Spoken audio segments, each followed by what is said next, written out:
Ayan, good morning po. Magkudkod tayo ng kamote. At lutuin natin. Ayan.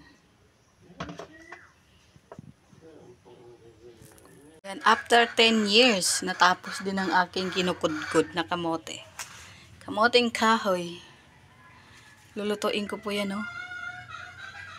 Yung isa dyan, nagkukutuan.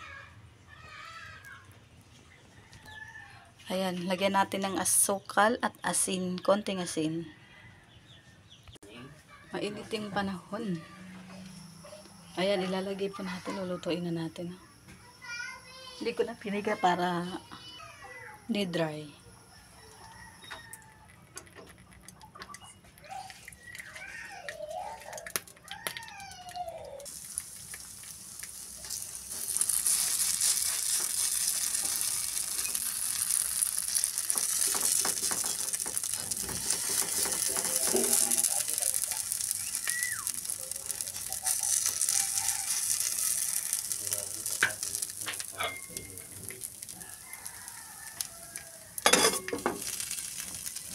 Hindi ka kumakain nito, di ba? Alam ko hindi mo to paborito, love.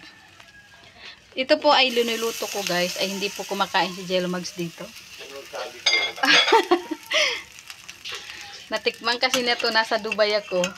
Nung naglilihi ako, pinaglihian ko po ito na ganitong luto. Kaya yung anak namin ang puti-puti. Kasi napaglihian ko po kamote, ganitong luto. Kaso hindi, wait lang, hindi ko na mabaliktad. Ang bango. Ayan na, oh. Wala po niyang natikman to sa Dubai. Akala ko hindi po niya magustuhan. Nagustuhan pala niya. Ayan, takpan natin ulit para maluto.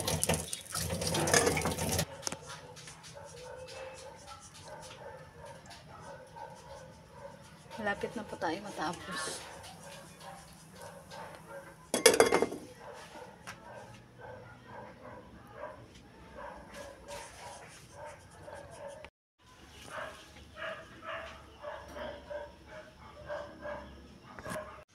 So, ayan na po ang ating linuto, no? Hindi ko alam ang tawag sa Tagalog nito, pero sa Maguindan, sa amin, dinangay yan. Ayan, tapos na po. Ayan, pwede na po tayo magkape. Ayan, kay Jello Mags. Ito sa akin, black coffee. Black coffee.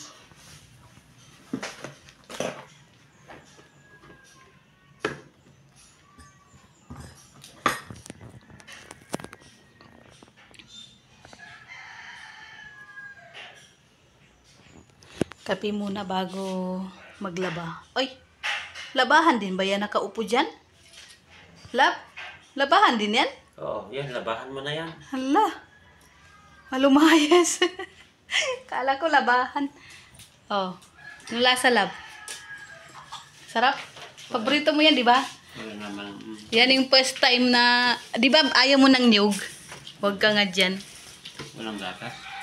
Hindi naman linalagyan ng gatas yan, ah. Dapat din nalagyan ng gatas. Kontrabida, guys.